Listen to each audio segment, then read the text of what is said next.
नमस्कार, मैं हूँ Sonia Singh, positive life coach and motivational speaker. आज का जो टॉपिक है वो मेरे दिल के बहुत ही करीब है। ये मेरा लार्जर पेरेंटिंग सेशन का एक हिस्सा है। यूँ तो जब भी मैं ये सेशन लेती हूँ मुझे पेरेंट्स से यही कंप्लेन सुनने को मिलती है कि मेरा बच्चा जो है वो पढ़ता लिखता नहीं है, उसमें कॉन्फिडेंस की कमी है, वो क्लास में अच्छा परफॉर्म नहीं कर पाता, जबकि उसकी क्लास में सारे बच्चे अच्छे से परफॉर्म करते हैं। जब मैं कुछ और पेरेंट्स से जानने की कोशिश करती हूँ कि आप क्या चाहते हैं कि आपका बच्चा बड़े होकर क्या बने, तो जो नौकरी पेशा लोग होते हैं वो कहते हैं कि हम चाहते हैं कि हमारा बच्चा भी सेम प्रोफेशन में जाए। और जो बिजनेसमैन होते हैं वो चाहते हैं कि बड़े होकर उनका बच्चा जो है उनके बिज़नेस में हाथ बटाए। कुछ और लोगों से जानने की कोशिश करती हूँ कि आप क्या चाहते हैं। तो कुछ लोग जो होते हैं वो किसी अभाव या मजबूरी के कारण अपने सपने पूरे नहीं कर पाते हैं, तो वो ये चाहते हैं कि बड़े होकर उनका बच्चा उनके सपने पूरे करे। देखिए, पेरेंटिंग जो सेशन है ये 3 से 4 घंटे का होता है और इसके 3 से 4 भाग होते हैं, बट आज हम सिर्फ पहले पार्ट के बारे में ही बात करेंगे। चलिए एक कहानी से रूबरू होते हैं। ये कहानी है जापान के एक छोटे से गांव रूक्यो की। उसमें एक बूढ़ा किसान रहता है और उसके खेत बड़े हरे भरे होते हैं और एक दिन सूखा पड़ने के कारण उसके खेत जो है वो सूख जाते हैं। उसके 2 बेटे होते हैं। बड़ा बेटा कभी कभी खेती में मदद करता है, लेकिन छोटा बेटा कभी खेती में हाथ नहीं बटाता है और उस सदमे के कारण सूखा पड़ा होता है, उस सदमे के कारण उस किसान की मृत्यु हो जाती है। वो जाते जाते आधे आधे बीज अपने दोनों बेटों को दे जाता है। दोनों बेटे अपनी अपनी ज़मीन में जाकर वो बीज बोते हैं। बड़े बेटे का नाम होता है मिस्टर ट्रस्ट और छोटे वाले बेटे का नाम होता है मिस्टर वरी। जो मिस्टर ट्रस्ट है वो बीज बोता है, पानी देता है और अपना जितना भी अपना डेली रूटीन वर्क होता है उसको करने के लिए चला जाता है। और जो मिस्टर वरी होता है वो भी पानी डालता है, लेकिन उसके पास ही 24 घंटे बैठा रहता है और सोचता रहता है कि कब इसमें से पौधा निकलेगा। ऐसे कुछ दिन निकलते हैं, फिर वो देखता है कि मिस्टर ट्रस्ट की जो ज़मीन है उसमें से एक छोटा सा पौधा निकला है और वो बड़ा टेंशन में आ जाता है। वो जाके मिस्टर ट्रस्ट से पूछता है कि आप ऐसा क्या कर रहे हैं जो मैं नहीं कर रहा हूँ। तो मिस्टर ट्रस्ट उसको बोलता है, you have to trust the process, और ऐसे कहकर चले जाते हैं। थोड़े दिनों बाद मिस्टर वरी की ज़मीन में से भी पौधा निकलता है। दोनों के पौधे बढ़ने लगते हैं, पेड़ बनने लगते हैं। जो मिस्टर ट्रस्ट का पौधा होता है वो फल फूल देने लगता है और काफ़ी बड़ा हो जाता है, और जो मिस्टर वरी का पौधा होता है वो भी बड़ा हो जाता है, बड़ा घना हो जाता है, लेकिन छाया देता है, उसमें फल फूल नहीं आते हैं। तो जो मिस्टर वरी है वो हमेशा मिस्टर ट्रस्ट के पेड़ से अपने पेड़ को कंपैरिजन करता रहता है कि उसके पेड़ पे फल फूल आते हैं, मेरा पेड़ सिर्फ छाया ही देता है। देखिए, आप ये सोच रहे होंगे कि मैंने आपको ये कहानी क्यों सुनाई। इस कहानी का बहुत ही गहरा संबंध है हमारे इस टॉपिक से, जो कि हम आगे वीडियो में समझेंगे। मेरा मानना ये है कि हमें ना पेरेंटिंग शब्द का प्रयोग ही नहीं करना चाहिए। ऐसा लगता है कि पेरेंटिंग बोलने से ऐसा लगता है कि जो पूरा प्रोसेस या एक्टिविटी है ना वो सिर्फ और सिर्फ पेरेंट्स की ही कर रहे हैं, मतलब पेरेंट्स के बारे में ही है, बच्चों के बारे में है ही नहीं। पेरेंटिंग काफ़ी नेचुरल होना चाहिए, ये एक फार्मिंग की तरह है। अगर आप इसको बोलचाल की भाषा में समझेंगे तो parenting is defined as raising a child. गाड़ी में बैठे हैं और गाड़ी एक वो बच्चे का भविष्य है। आप वो गाड़ी चला रहे हैं और बच्चा पीछे बैठा है। अगर मैं आपसे ये पूछूं कि बिना बच्चे के इंटरेस्ट के क्या आप उस बच्चे को उसके भविष्य तक पहुंचा सकते हैं? नहीं ना, थोड़ा मुश्किल है। अगर हम इसके वर्ड में अगर इसको आप समझेंगे तो raising a child, but we raise flocks of sheep and goats, not humans. खैर फिलहाल, parenting should be a process where parents facilitate self-exploration by the child with the child in its center, and parents playing the role of, guide, philosopher and friend. ये काफ़ी natural होना चाहिए। और जो हमारे जो पेरेंट्स हैं, जो हम लोग हैं, वो ज़्यादातर 4 मिस्टेक्स कर रहे हैं। जो हमारे कॉमन फिटफॉल्स हैं वो 4 हैं। पहला जो है, over burdening the child with their expectations. मतलब कहने का मतलब ये है कि उन कंधों में वो बल हो ना हो, उतनी उम्र हो ना हो, लेकिन वो बच्चा ना जाने कितनी आकांक्षाएं और अपेक्षाएं लेकर चलने लगता है। हर माँ बाप चाहता है उसका बच्चा सक्सेसफुल हो, लेकिन कब हमारी अपेक्षाएं एक दबाव के रूप में बदल जाती हैं हमें पता ही नहीं चलता है, और वो छोटा सा चंचल मन कब एक प्रेशर कुकर में बदल जाता है हमें समझ ही नहीं आता। जो दूसरा कॉमन पिटफॉल है वो ये है कि कब हमारी केयर कंट्रोल के रूप में ऑपरेट करने लगती है, हमें पता ही नहीं चलता है। हर माँ बाप चाहता है कि उसका बच्चा सक्सेसफुल हो, बुरी संगति में ना पड़े। उन्हें ये लगता है कि अगर हम अपने बच्चे को ये नहीं सिखाएंगे जीवन जीने का सलीका क्या है, जीवन कैसे जिया जाता है, हमारी ट्रेडिशन, हमारे कल्चर, हमारे संस्कार क्या है, अगर हम नहीं सिखाएंगे तो बच्चा हमारे हाथ से निकल जाएगा।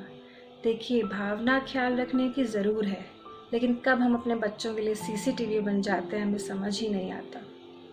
और जब बच्चा हमारे तौर तरीके नहीं मानता, हमारी सिखाई हुई चीज़ें नहीं मानता, हमारी एक्सपेक्टेशंस पे खरा नहीं उतरता, तो हमें कहीं ना कहीं बहुत तकलीफ़ होती है और बच्चे के व्यक्तित्व पर बहुत ही नेगेटिव असर पड़ता है। बच्चा आपसे झूठ बोलने लगता है, चीज़ें छुपाने लगता है। और जो तीसरा कॉमन पिटफॉल है वो ये है कि we always compare our kid to other kids and start fault finding mission. मतलब इसमें सिर्फ दो लोग टारगेट होते हैं, या तो आपका पेरेंटिंग स्टाइल खुद या फिर बच्चा। Am I doing something wrong? आप हमेशा अपने आप से यही क्वेश्चन करते रहते हैं कि मैंने ऐसी क्या गलती की या मैं ऐसी क्या गलती कर रहा हूँ जिस वजह से मेरा बच्चा ऐसे बिहेव कर रहा है, मेरा बच्चा मेरी बातें नहीं मान रहा है, ऐसी मैं क्या गलतियाँ कर रहा हूँ। और ऐसे में आपके बच्चे से संबंध खराब होने लगते हैं। और जो चौथी बात है, जो चौथा हमारा पिटफॉल है वो ये है कि we often use negative reinforcement, negative feedback, like you can't do this, तुमसे नहीं हो पाएगा, तुम नालायक हो, तुम गधे हो, तुम छोड़ दो, तुमसे कुछ नहीं हो सकता, ऐसे ही मैं तुम्हारे ऊपर पैसे बर्बाद कर रहा हूँ, रहने दो, ये चीज़ें तुम्हारे बस की नहीं हैं। नेगेटिव बातें बोल बोल कर अपने बच्चे को पढ़ाई के लिए प्रेरित करना। देखिए, पॉजिटिवली किसी बात का समाधान निकालना, उसके लिए हमें अपने अंदर झांकना होगा। बच्चों से एक truthful heart to heart conversation करना पड़ेगा, जो कि देखा है मैंने आजकल के पेरेंट्स के लिए काफ़ी मुश्किल होता है। देखिए, हर माँ बाप चाहता है कि उसका बच्चा टॉपर हो, रैंकर हो, और सबको ये लगता है कि जैसे हर कोई लगा हुआ है ना तैयारी जीत की में, एवरीबडी वांट्स टू विन। सबको टॉपर बच्चे चाहिए, रैंकर बच्चे चाहिए। जैसे कहते हैं ना कि नई गाड़ी और नया घर लिया है तो सबको दिखाने की ज़रूरत है, ऐसे ही मेरे बच्चे ने टॉप किया है, मेरे बच्चे ने ये, मेरा बच्चा ये जीता है, मेरा बच्चा वो जीता है, वो भी सबको दिखाने की ज़रूरत है। मतलब सबको जीतने की होड़ है।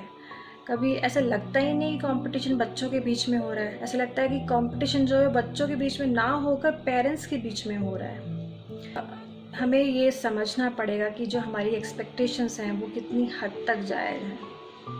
पहला, जो हम चाइल्ड पे दबाव करते हैं अपनी एक्सपेक्टेशन के थ्रू कि नहीं, हम इतना ज़्यादा एक्सपेक्ट करने लगते हैं उस छोटे से बच्चे पे, इतना दबाव हो जाता है कि वो चीज़ें आपको समझनी पड़ेगी कि कब आपकी एक्सपेक्टेशन एक दबाव के रूप में बदल जाती हैं। उस नन्ही सी जान पे वो चीज़ें आपको सीखनी पड़ेंगी। दूसरा है कि कब आपकी केयर कंट्रोल के रूप में ऑपरेट करने लगती है वो आपको पता ही नहीं चलता है। मतलब देखिए, मानिए मैं आपको एग्जांपल देती हूँ, आपका बच्चा मोबाइल में गेम खेल रहा है और आप उस बच्चे को बोलते हैं नहीं तू रख, अभी की अभी रख, फ़ोन रख। बच्चा आपकी नहीं सुनता है, बच्चा आपकी बात सुनता है अगर आप उसको प्यार से बोलेंगे कि बेटा 5 मिनट आपके पास है, 5 मिनट के अंदर आप ये फ़ोन ले लीजिए और आप 5 मिनट बाद मुझे ये फ़ोन दे दीजिए क्योंकि मुझे कुछ एक अर्जेंट कॉल करनी है। ठीक है, फिर देखिए आप, अगर आप बच्चे के साथ वो केयर वाला बिहेवियर दिखाएंगे तो 5 मिनट के से कम में बच्चा आपको फ़ोन वापस करेगा। तीसरी बात, जो हम लोग कंपेयर करते हैं अपने बच्चे को दूसरों बच्चों से, मतलब उसने 100% लाए और तेरे 60% आए, तो इस लायक नहीं है, तो उस लायक नहीं है, तुम किसी लायक नहीं हो। तो अपने बच्चों को दूसरों से कंपेयर करना बंद कर दीजिए, क्योंकि ऐसा करने से उनका जो सेल्फ कॉन्फिडेंस है वो मरता चला जाता है। ऐसे बच्चे अपने आप को नीचा महसूस करने लगते हैं, उभर के नहीं आते हैं, वो खिलते नहीं हैं। तो वो चीज़ें आपको समझनी पड़ेगी। नेगेटिव फीडबैक बच्चों को देना बंद कर दीजिए और नेगेटिव बातों से जैसे प्रेरित करते हैं कि नहीं, तुमसे तो हो ही नहीं सकता है, तुम किसी लायक नहीं हो, और तुम्हें वो टेम्परेरी सेटिस्फेक्शन आपके लिए होगा कि अगर मैं ऐसे नेगेटिव वर्ड्स बोलूँगा, बेकार वर्ड बोलूँगा तो बच्चा ज़रूर करेगा। लेकिन आप उस बच्चे का जब ऐसे करने लगते हैं, ऐसे बोलने लगते तो बच्चा विद्रोही हो जाता है, वो बच्चा स्टबन हो जाता है, वो बच्चा आप सोचते हैं कि उसका रिज़ल्ट पॉजिटिव आएगा, लेकिन उसका रिज़ल्ट उसका उल्टा ही निकलता है, उसका रिज़ल्ट सही नहीं निकलता है। तो ये चीज़ें आपको समझनी पड़ेंगी। देखिए, पेरेंटिंग भी ना एक कल्टीवेशन, एक फार्मिंग की तरह है, पेड़ उगाने जैसा है। जैसे हर इंसान, हर चीज़ का अपना महत्व है।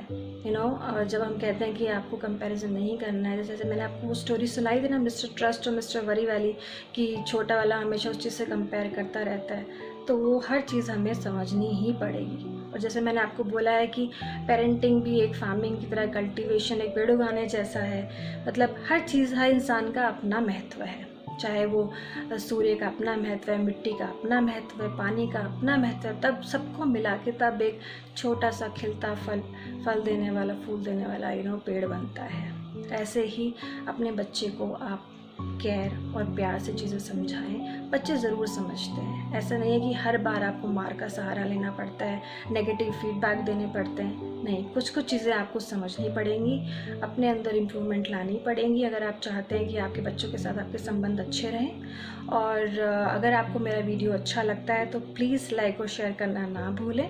आप मेरा यूट्यूब चैनल भी सब्सक्राइब कर सकते हैं। और आने वाले जो पेरेंटिंग सेशंस हैं वो मैं आपको कुछ और बातें, नई बातें मैं आपको नेक्स्ट वीडियो में ज़रूर बताऊंगी। तब तक के लिए मेरे साथ जुड़े रहें और अपना ध्यान रखें, खुश रहें, मस्त रहें। फिर मिलूंगी आपसे जल्दी अपनी दूसरी वीडियो के साथ। धन्यवाद।